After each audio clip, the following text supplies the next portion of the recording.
Welcome to, my name is Roy Biondi. I'm the publisher for the Courier Communications. I'm rather new to the Cedar Valley, so this is an exceptional opportunity to meet all of you and to see all the great things that are going on in the Cedar Valley. I'm very appreciative to a day like today. This is a special event. We are welcoming you today to the 8th class of the 8 over 80 winners. I've kind of cheated, so you're going to see some really, really special and an outstanding celebration. These are special individuals who have demonstrated a lifetime of leadership, a strong sense of community pride, and a lot of service in the Cedar Valley. Dave Brayton, our former publisher, who's moved on, started this event because there was not a... That's okay. We're all right. No one got hurt. Dave Brayton started this event because there was not an event such this in the Cedar Valley. And there's not many around the country that do something like this. So this is an extremely special event. We do honor those that are making a difference with young people with our 20 Under 40 awards. But this one honors those that are leaving a legacy. And we couldn't be more proud to be part of it. Over the past 8 years, those honored have their fingerprints on the building, growth, and spirit in our community. These are the best of the best and absolutely the go-to people. If this is your first 8 over 80 event, like it is mine, you're in for a real treat. Like I said, I've watched most of the videos, and it is very rewarding and very exciting to see what these folks have done over their lifetimes. These are 8 that are more than just charming, and as you will find out, they are all humble and extremely wise. The Courier would like to recognize the most important sponsors of today's event by having them stand. First, our key partner in this program, where's Jerry? Jerry Harris, Chief Operating Officer at Western Home Communities. Please stand. And your entire, I think you have 2 tables. Please stand. Thank you.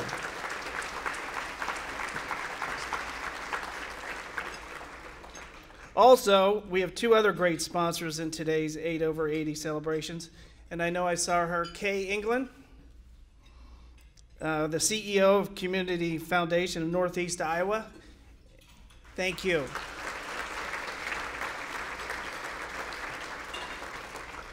And of course, Michaela Vandersee, Executive Director of Cedar Valley Hospice. I know you have a group there as well. Thank you. As publishers of the Courier and the Cedar Valley Business Monthly, we'd also like to thank our magazine sponsors that continue their support. University of Northern Iowa, Hawkeye Community College, Kaplan University, and Upper Iowa University. They provide the Courier with a solid relationship, which is extremely important with the business and education community to produce today's program, which you will really, really enjoy, as well as our 20 Under 40. And to give you a little bit of a tidbit, so I'm giving you something that we have not discussed publicly, but we will be having another event in March of this year, which will be it'll be the Family Business of the Year. So we plan to have an event with the Family Business of the Year in March of 2018. I can't believe we're talking about 18 already. So.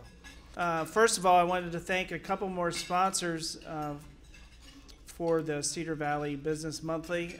I know I saw some people from Community Bank and Trust. Where are they at? Thank you for being here. And Lockard Real Estate. Okay. Well, thank you. At this time, I want to introduce Nancy Newhoff, our editor at Courier Communications. and she's going to take it from here. I just want everyone to know I'm really humbled to be here with all of you today, and congratulations.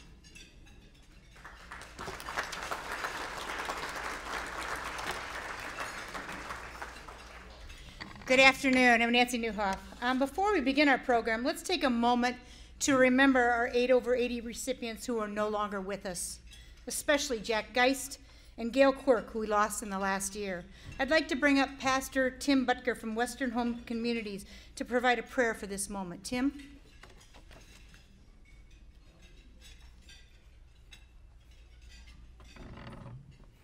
Thank you. It's really an honor for me to be here and have the opportunity to be a part of this ceremony.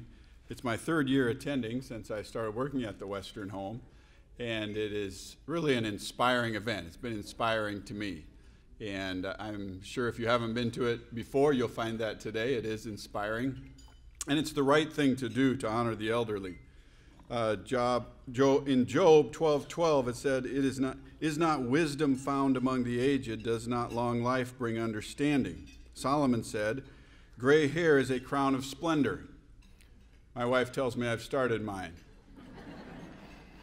It is attained in the way of righteousness. And Paul wrote to Timothy and said, "The elders who serve well are worthy of double honor."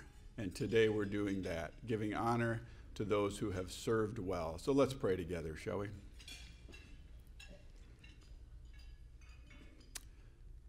Heavenly Father, we pause for a moment before you.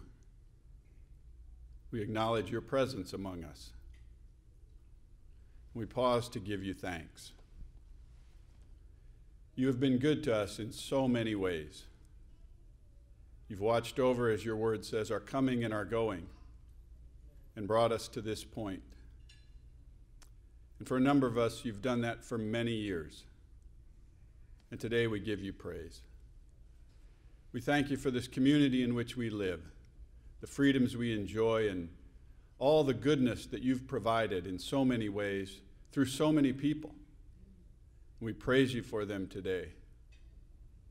And today we've gathered specifically in honor of those who have given unique contributions to our community, our state, and our world. We honor those who we've honored in the past, some who've stepped out of this life into the next, and then we honor those that are here today with their unique contributions. And it's something you have said in your word is good to do. So we invite you to be a part of this ceremony. Help us enjoy the time we have here, having fun together. And as you're honorable, help us honor those that you've created and that have stewarded their lives in such a good way. We thank you for the food that we've been provided with. We thank you for those that prepared it. Most of all today, we thank you for the gift of your Son, Jesus, and the hope that we have in him. It's in his name that we pray. Amen. Thank you, Tim. It's time to honor 8 wonderful people who are very deserving of this award to be called the 2017 8 over 80 recipients. This is our 8th class of 8 over 80 winners. So for those of you who are lottery or roulette players, 8 is the number you should be playing today. The 8th year of the 8 over 80. You will hear some wonderful stories today from these deserving honorees, and you will hear in their own words how they've approached life in a way that shows their community pride. We hope you leave here today with a sense of pride and purpose as you listen to the remarkable lives of these 8.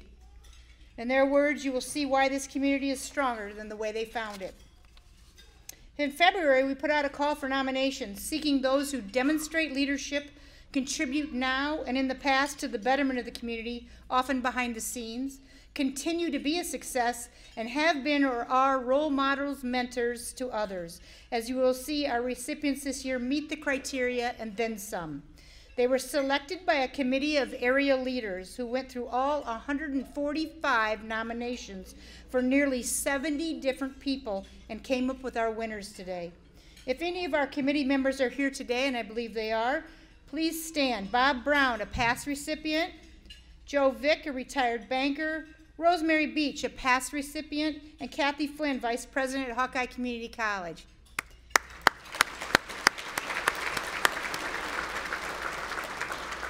thank you so much for your time and commitment. We just couldn't do it without you. It's not an easy task, and we took they all took their time very much to come up with these winners. This year's pictures were taken inside Paco de Galleria in downtown Waterloo. As you will see in the pictures and the videos, Paco Rosick's artwork made for a stunning background and for our photo and video shoot. We can't thank Paco's dad, Jackie, enough for allowing us to use the restaurant during closed hours. He came down and graciously allowed us access to whatever we needed over a 2-day period. Be sure to continue to bring friends and families to this restaurant to show off this unique place. So let's get to it. I will have Roy and Sheila Kearns from Cedar Valley Business Monthly help me hand out the awards. I will give a brief introduction to each winner, and then we will roll a short video. I encourage you to read the stories in the July issue of the Cedar Valley Business Monthly on each person. And then we will reprint all of the stories beginning July 10th in the paper. I will introduce them in alphabetical order. Winners will come up to the podium and receive a gift and say a few words if they like. Our first recipient is a retired dentist who made an impact on this community through his dental work, but also his volunteer work toward helping the youth of the community. He helped start free children's dental clinics, which took place in local schools and elsewhere. He donated dental items to the food bank. He helped lay the groundwork for the Boys and Girls Clubs of the Cedar Valley, Big Brothers, Big Sisters, and he served on boards for the YMCA and the Ronald McDonald House. His focus was always on bettering the lives of Cedar Valley youths. I owed my community, he told us. So many people helped me along the way, he said that he wanted to pay it forward. It was the biggest thing for me. In dentistry, not everybody likes us all the time, and it's a little harder sometimes for the youth to understand why this thing back here or this thing is necessary and one thing and another, but working with them so that we just didn't get the job done, but we got the job done in a way that is going to help them further down the line. And we took it upon ourselves to run a free clinic for children. Any child could come, no appointments, no nothing, and we each would give a day together, and then if the need was there, we would do a second day. Parents thanked me and thanked the other guys, and it was something that we could see even in our practices. People would tell us later what they could get done. Congratulations, Dr. Sam Christensen.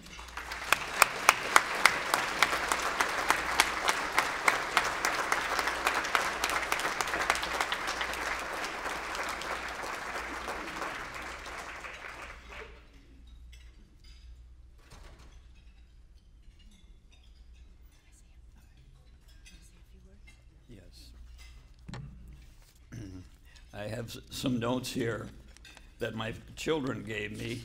You can see it's not a very big piece of paper. But I want to thank the Courier and all else who are sponsoring these awards and this luncheon, and I hope that each and every one of us wins, and for the betterment of our young people. I've tried to open the doors for others. This award to me represents a thank you for trying to making help for the children of our place and make a better life for them. So I think with that, I'm going to say I wish you all a happy time with your children and your family. But if you have time, be good to little kids someplace. Thank you.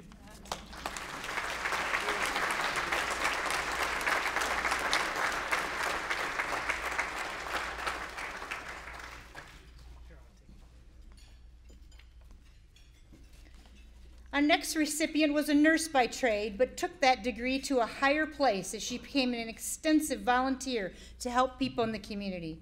She already has received awards for her lifetime achievement in volunteering and is one of the YWCA's Women of Persimmon. She's been a public health nurse, has experience in health ministries, and then poured herself into our community by volunteering at Quakerdale, Visiting Nurses Association, American Red Cross, Family and Children's Council, Habitat for Humanity, and Friends of the Cedar Valley Hospice, among others. Volunteering isn't for everybody, she says, and that's okay, because they have other talents and interests they can pursue. But it is her talent, and her energy level says she will continue. I've slowed down, she says, but not much. You only have one life to live, so you might as well do it well. I just wanted to help people, and I was in an occupation that I did that, and it was just so rewarding for me because I could see some improvement always, or that they were moving forward, and it was just a blessing for me. My philosophy on volunteering is that I'm there to help people. I have no idea what will be returned, but I know that it's really a good feeling to do that. And I'm just there to help, and you know, if they don't need help, I'll move on to someone maybe that does. It's been a blessing for me to volunteer. I think the accomplishment that I'm the most proud of is that I have 3 children who do the right thing at the right time and are also a blessing to the people that they know. That's my biggest accomplishment. Congratulations to Yentha Duncan.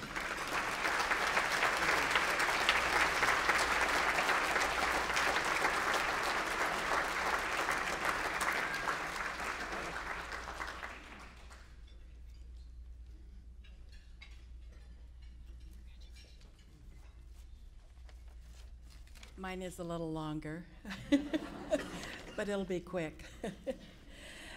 Thank you to the Waterloo Courier, Nancy Newhoff, and all of the Courier staff who assisted with the pictures and interviews. Thanks to all my family and friends who came today to help me celebrate. Congratulations and thanks to the other 8 over 80 recipients who have shared their time and talents throughout the years. Because of their efforts, so many people in Cedar Valley have improved their lives. I also want to send a thank you to all of the unsung hero volunteers who volunteer and give their time and talents to so many organizations, but do not ever receive public thanks for their efforts. Thank you to the thousands of people who volunteer every day, every week, all of their lives. Thank you. In 1955, I left my hometown in central Iowa to go to nurses training in Des Moines. I lived there until 1976. Due to a John Deere and Company work transfer for my husband, my family moved to the Cedar Valley for the next 2 years. In 1978, we moved to the Quad Cities and lived there for 2 years. When my husband came home and said, Deere and Company wants me to go back to Waterloo. Without hesitation, I replied, I can get my bags packed quicker than you can. Actually, the first thing I said was, do you think Deere and Company has it right this time? This was our 3rd move in 2 years. I never looked back, and you know the rest of the story. In his book, When Everything You Ever Wanted Isn't Enough, Harold Kushner writes, our souls are not hungry for fame, comfort, wealth, or power. Our souls are hungry for meaning, for the sense that we have figured out how to live so that our lives matter. So the world will be at least a little bit different from our having passed through it. I pray every day that I have figured out how to live so that my life and many other people's lives matter also.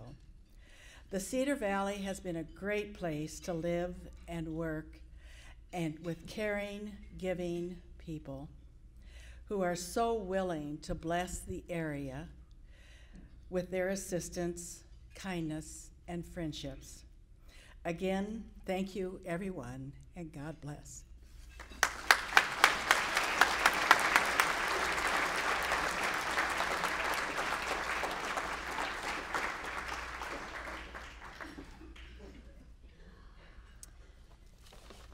Our third recipient has had a remarkable broadcasting career that is going as strong now as ever. In fact, she tried to retire once, but found it didn't suit her. Born on a farm in north central Iowa, she has called Waterloo home since 1956, starting a career in radio on a lark after being urged by a friend to apply to KWWL-FM. She didn't move behind the microphone until 1996, where she stayed until 2008, but came back and now hosts the popular Lunchtime with Dolly program. We're kind of screwing that up today, aren't we? Yeah. But beyond that, she has put energy into the community, being very active with ARC Cedar Valley, has had stints on the Waterloo Planning and Zoning Commission, has been active with the Waterloo Convention and Visitors Bureau and Food Bank. I do it because it's something I'm interested in, she told us. This is not work she's doing, it's living. I like to make a difference. I like to make a difference. I think that we were put here to serve and to leave a place better than we found it. Probably my involvement with the organization that in the beginning was called the Association for Retarded Citizens, in bringing a better life to people who are dealing with cognitive disabilities, and bringing them out into society where they should have been to begin with. You know, we are all limited in our own ways, some just a bit more. And to give them opportunities for work, employment, for education, and for community living facilities. Years ago, they were housed in an institution miles and miles away from their families. So to have those living arrangements when that's necessary for them here in the community where they can be near their family. So being part of that, accomplishing that, not that I did it myself, but being part of a group that did make those things possible, that's been very rewarding.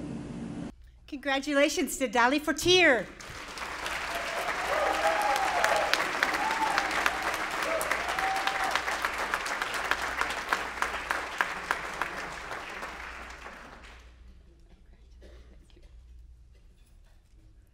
Thank you so much. I'm very humbled. You know, it's a really dangerous thing to put a microphone in front of a broadcaster. You know what you're doing? Such an honor to be here today, and I thought, you know, it is so easy for me to talk. My mother said, you can't sing, girls, so you gotta make a living talking. And I've been doing it ever since. But I had three things that I decided that I would limit myself to saying. First of all, I want to thank the Courier, everyone at the Courier, for all of their hard work in making this event possible, for all of the people, the staff here at the hotel. They've done a wonderful job, and I think we owe them a round of appreciation.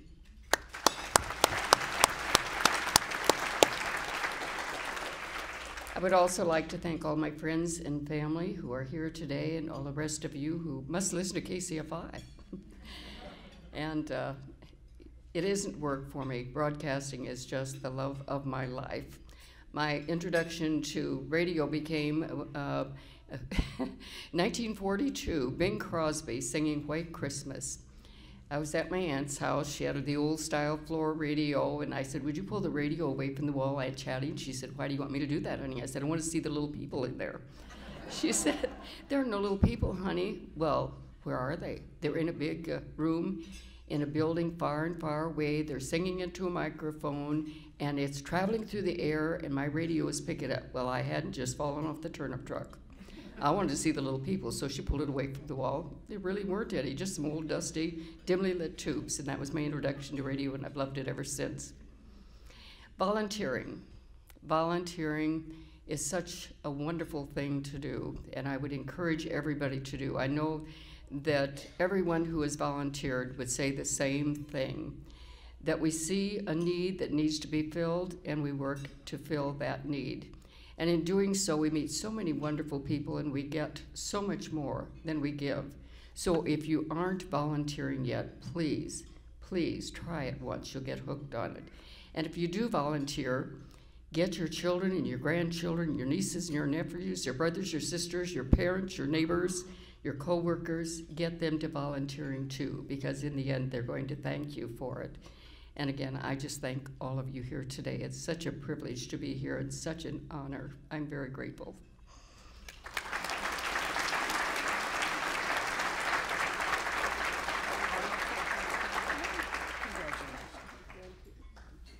And I get a present too. Yes. Yes, you do. You get a present too. Here, you got it? Oh. There you go. Thank you. I'll help you. Thank you.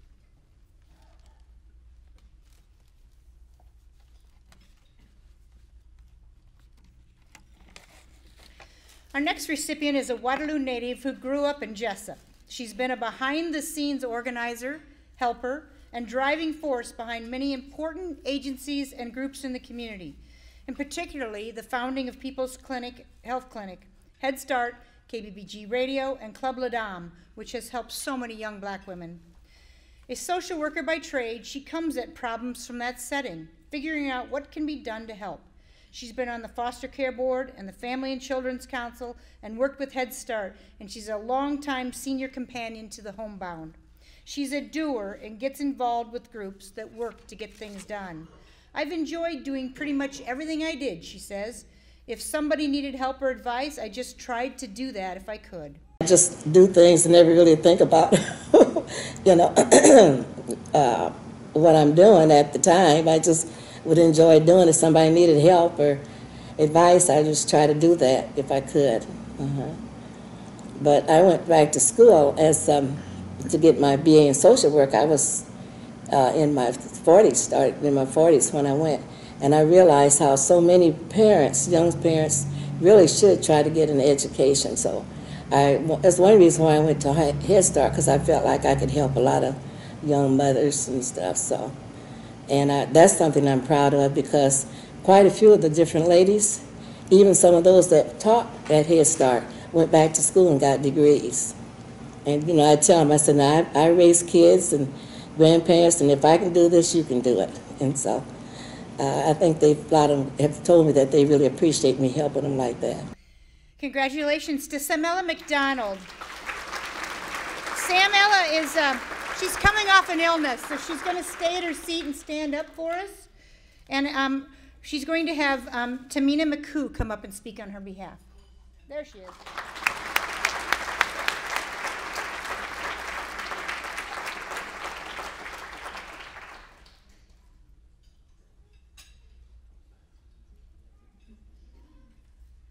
Good afternoon. I'm glad that she cleared that up so you did not think Samella found the fountain of youth.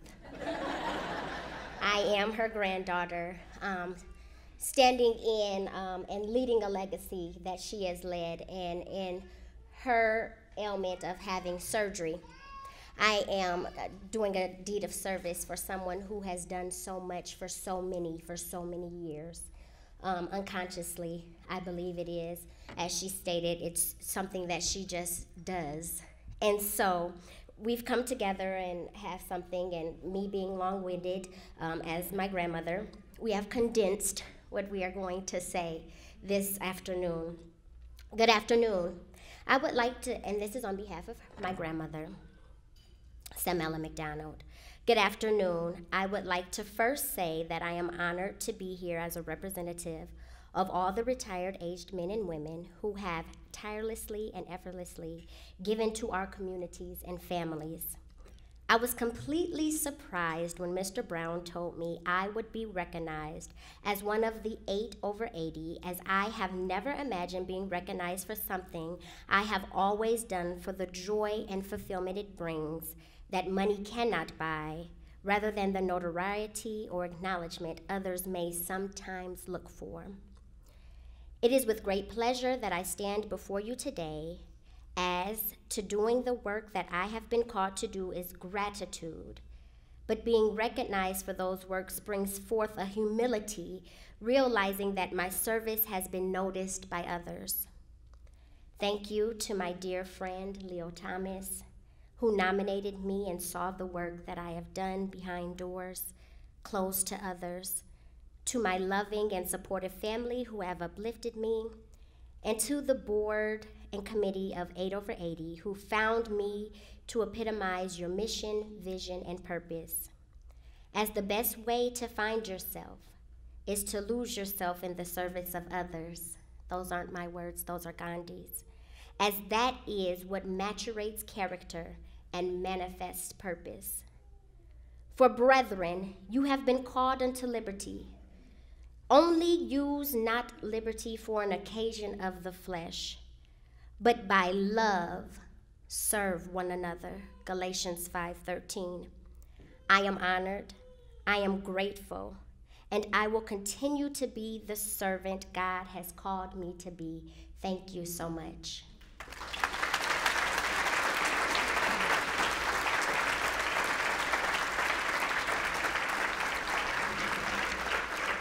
Nicely done. Our next recipient could be the lead role in a movie called This Extraordinary Life. She's been a bundle of energy and still is, and loves to share her enthusiasm and passion with others. She still goes strong fighting for what she believes in. Born in Spain and raised in Germany, she came to Iowa in 1957 when she married a man with a career at John Deere. She involved herself in building a strong arts community here. She helped found the Cedar Arts Forum, where she helped bring top artists to the Cedar Valley. Nominator said she's probably admired as much or more in national arts circles than in her own community. She now also makes the environment her passion. She's on the board of the Iowa chapter of the Sierra Club. One commenter may have summed her up best. Our community has been enhanced significantly because of her dedication to the arts. I am very passionate about life, about everything. And I used to be enormously passionate about the arts. And after I quit working and so forth and took a distance from all this, I became enormously involved with environment because at one time Waterloo wanted to build a coal plant, and we gathered up forces and fought this idea with all the might we had. And so I'm into environment now. I'm really rooted here. I mean, I came in 57 and somehow I grew in here. I became involved with the Waterloo Rec Center and with Ray Forsberg, and I volunteered, I think, for 3 years or something like that, night and day at the Rec Center, and I did the Junior Art Gallery, and I was totally immersed, and I worked there, I don't know, 10 hours a day or something like that. And that's just made me sort of grow deep into here, and I'm interested in politics, and so I've always been involved in making things happen. Congratulations to Renata Sack.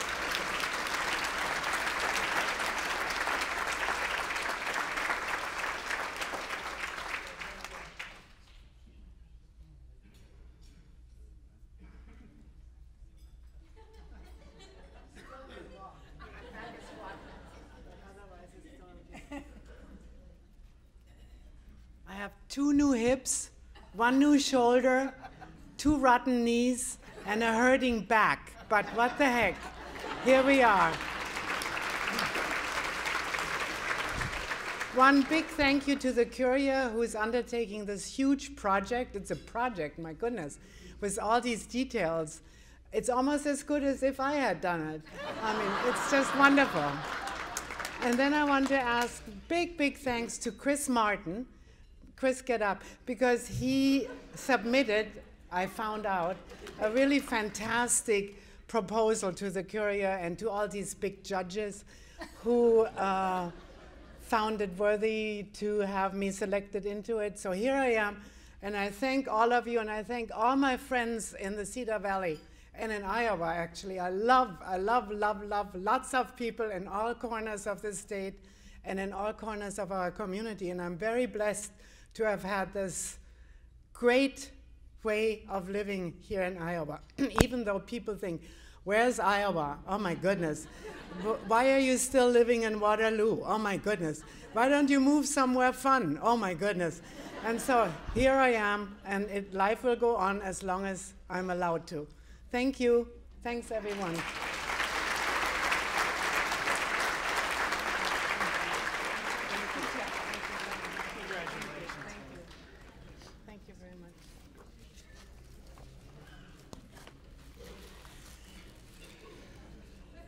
Our next recipient grew up in rural Poweshiek County, a farm boy who went to Drake University on a basketball scholarship. After earning a degree in economics, he enlisted in the Naval Reserves and served on the USS Kermit Roosevelt during the Korean War. After the war, he returned to Iowa, settling in Grundy County, and we are all forever grateful for that move. He became deeply involved in the community as he began working at Grundy National Bank in 1959, eventually becoming its president. His involvement included the Grundy County Memorial Hospital, the Grundy County Chamber of Commerce, and the Grundy Center Industrial Corporation. He has organized the fundraiser, which built a new community center there, and he's credited with making the Grundy Hospital as vibrant as it is today. A nominator called him a thoughtful and humble leader in the community, and that when Arnie speaks, people listen. I was on the board for 8 years, and it's an important role. Bill Gross and Wes Heck, and they were the bankers before me. They gave a lot of advice. I was a commander at the naval station down here. I was a gunnery officer and communications officer, and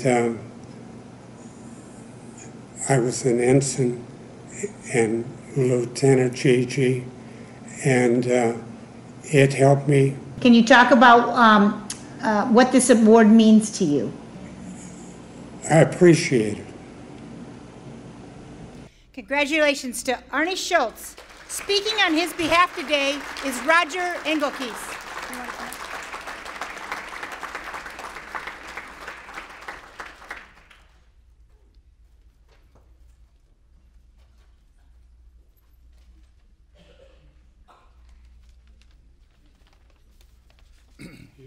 Obviously, I'm not Arnie.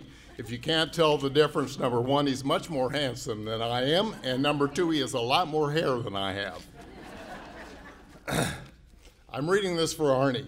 Thank you very much for the honor I am receiving today.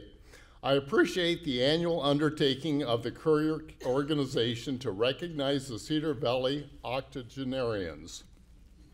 It's a meaningful tribute, and I am humbled to be among the 8 people being recognized. Thank you to those who nominated me. More than 20 years ago, as president of a community bank in Grundy Center, I advised customers, community members, and bank leadership that if you want to succeed, learn to love change. At the time, the Heartland was experiencing the results of structural changes to agriculture over the previous decades that meant fewer farm families, the resulting decline in rural population, and potentially shrinking economic base that presented challenges to our rural quality of life. Today, the same challenges exist for rural communities in the Cedar Valley. But I have witnessed the results when community members demonstrate resilience and have the fortitude to embrace change. Bolstering by the strong volunteer spirit of individuals who are dedicated to their community, by entrepreneurs, and by locally owned businesses who ride the winds of change, our communities are determined to write today's rural narrative with positivity and purpose. A strong volunteer spirit is one of the ways we can embrace change and find success in our communities. Whether it's to support the local school districts, help start a community recreation program such as the YMCA, lead local health care initiatives by serving as a hospital trustee, or any other of a number of worthy community causes. Considering the group of honorees today, there are dozens of organizations who have been the beneficiary of volunteer leadership, and all of us here today have felt that collective impact. Over the years, I strongly came to believe that generosity in terms of financial resources from individuals, families, and businesses are key to sustainability of our communities and are the foundation for the future. Many Grundy Center programs, such as the Community Center, the Library, Central Theater, and the Grundy County Memorial Hospital, would not have been possible without private fundraising and planned giving. Maintaining the status quo is not acceptable. We've learned to embrace change, and along the way also have learned to embrace the community spirit and values that allow our communities to thrive. We must recognize that the good old days are today, and the best is yet to come. And Artie says, thank you very much for this honor.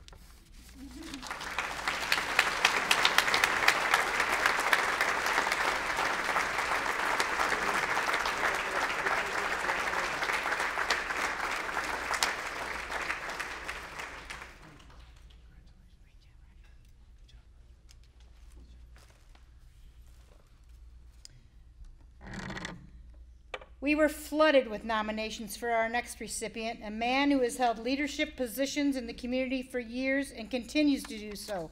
This was the first year he was eligible to receive the award, so we now know how old he is. He's been retired from his education career for 2 decades, but stays as actively involved now, if not more, than ever. He became the first coordinator of Cedar Valley's Promise, has been a driving force in the fundraising for Cedar Falls Schools with the Cedar Falls Schools Foundation, and is active in dozens of other boards, foundations, and committees. Oh, and he also has time to play basketball every noon at UNI. One nominator called him a great ambassador for Cedar Falls Schools and the community. Another wrote, he never forgets a former student or colleague, and they never forget him and his guidance and presence in their life. I would say leadership has always been an interest of mine, and when I started going into educational administration, I did a lot of study, a lot of reading about leadership, and it really boiled down to one thing. Leaders have success when those around them succeed. So nothing happens alone as far as leadership. You can stand and try to do it yourself, but there are so many people involved in any kind of activity that if people are going to succeed, and a leader is going to succeed, the people around them really have to have a choice or a chance for success.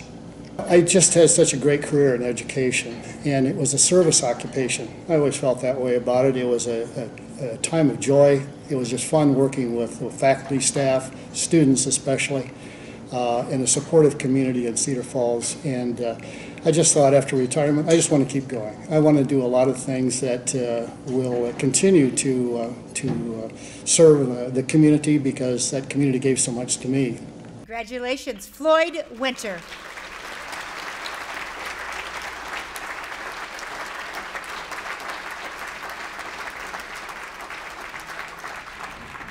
Thank you very much. It's such a pleasure for me to be here and to look around and see many, many familiar faces, and especially all you young people here today. What a thrill it is, and hearing all the comments from the previous recipients of the award has just been excellent. It's brought tears to my eyes about all the things that you've been involved with in this community.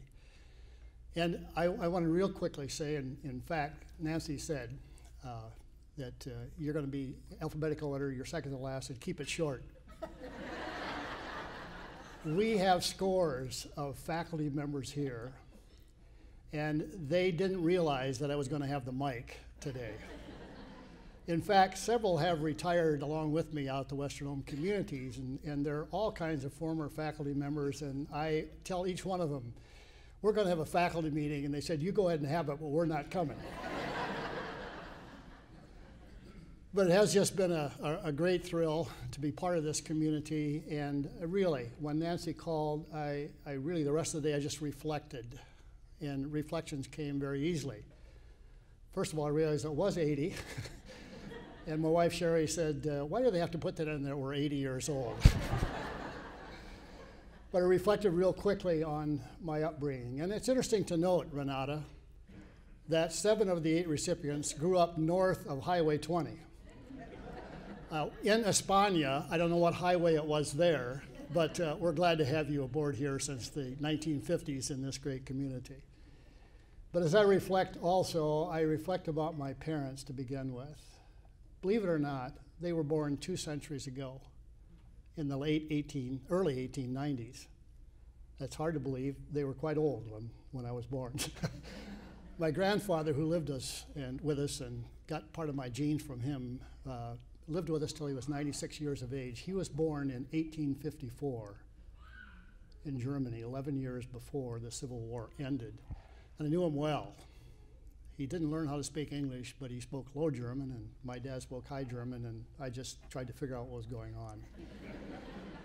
But my parents were very, very involved in the community. I didn't realize it at the time. And Dolly, those radios that you talked about, the consoles, which were huge, and a few years later we had transistor radios about this big. But I can reflect on the fact that they were always involved in helping others. My father was a small-town haberdasher, and before you get your smartphones out with the definition in Google, well, I'll tell you that's a clother. It's a clothing merchant in a small community, and that's where I went to work at age 5. Child labor laws weren't in effect at the time. But I marveled how my father would treat the customers with respect and dignity, and everybody counted. Everyone counted. And I marveled at that. He was a veteran of World War I, the great war to end all wars, the world to keep the world safe for democracy. And often I reflected with him about his time in the service and what it meant for him to come back to that community and give back to it. My mother was a pianist. She was a church pianist and also a community pianist who played at war bond rallies. I still have the sheet music from 100 years ago. We entered the war in April of 1917. And she played those songs well into the Second World War. I'm just going to give you one example. Here's one of her favorites. Get this, World War I. If he could fight like he could love, why, good night, Germany. If he was half as good in a trench as he was in the park on a bench, why, good night, Germany. Those were examples. That was World War I, racy stuff going on at that time. But along came very important people in my life. The most important was my wife, Sherry, my beautiful wife, Sherry. We're going to be celebrating our 60th wedding anniversary in August. And my wonderful family, Chris Kleinhardt, who is here with us today, and my daughter, Stacy Winter, who was a very active participant in North Star and Exceptional Persons in the community. And what great programs we have for those with cognitive disabilities, Dolly, as you mentioned earlier. We've been recipients of that. My niece, Lori Ingerbitson, and her husband, Mark, are also here, and her mother was the oldest in our family, oldest of 4 children. And she had a rough time with the 3 younger brothers, especially the youngest one. But what an impact she made on us. And to Sherry, thank you for putting up with me for all these years. For Board of Education members, current, past, faculty members, current and past, and all the people I worked with on boards in the community throughout the time that we've been here and will continue to work, thank you so much. Thank you, Nancy, Roy, all the sponsors for this event. It's just been a terrific event, very, very outstanding, and I thank you from the bottom of my heart.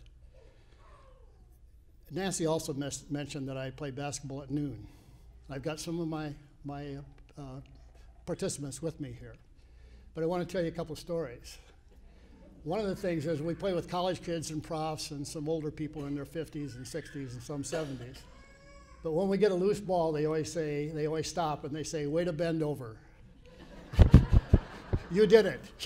You got back up. And what's exciting about it is that we've got a future to behold. Nancy mentioned about students. I've had a lot of mentors in my life, but you know, some of the most important mentors to be have been the young people that I worked with throughout my career. And they still are mentors. And it's fun to meet them at alumni gatherings as we move forward in Sturgis Falls, and the foundation invites them back. And to really connect and reconnect with them and to see the success that they have, they taught me one whale of a lot.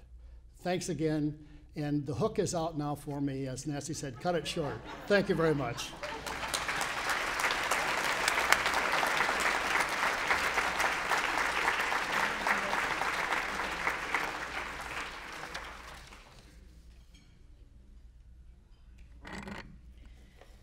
Our final recipient was a hard interview because he doesn't like to talk about himself much.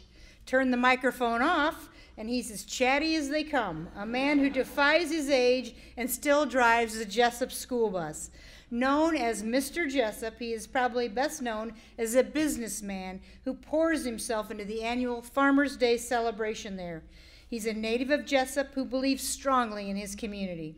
He's been involved in the Farmers' Day for the past 60 years and took it upon himself to get a traveling 9/11 exhibit to the event last year, an effort that took hours of behind-the-scenes work that ended up being such an emotional event for the 15,000 people who came to view it and for Wright himself.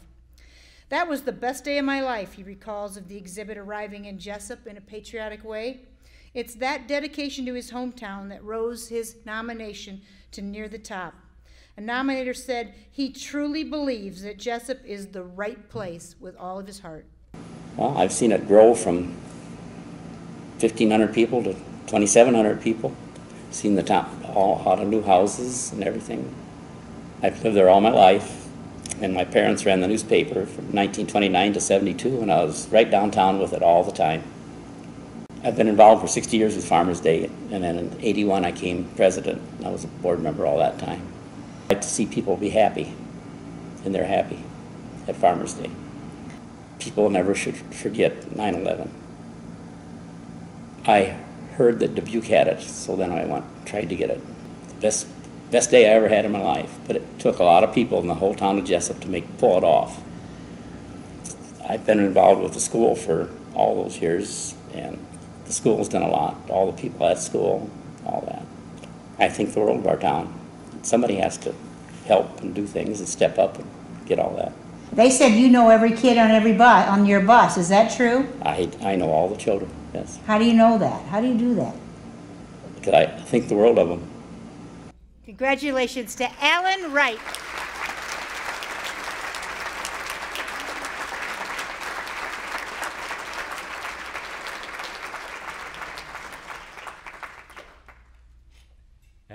As you can see, I don't have any notes. I'm very honored to be here, and I thank the Courier. And if it wouldn't be for a lot of Jessup people, I couldn't have done what I have done all the years. I thank Sherry Mott. I should let her talk for me. Thanks to everybody in the town of Jessup and the Courier and everybody that's responsible for this. Thank you.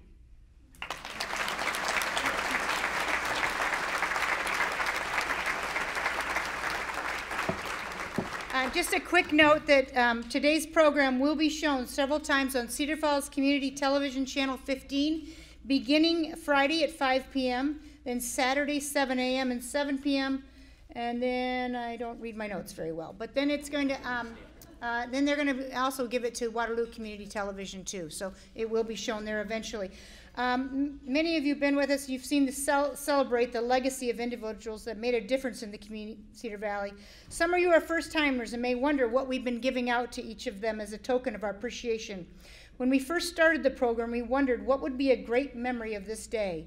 We took a lesson from their playbook and do what they do. We gave back to the community. In 2010, we started the Courier 8/80 Legacy Fund at the Community Foundation, honoring each individual.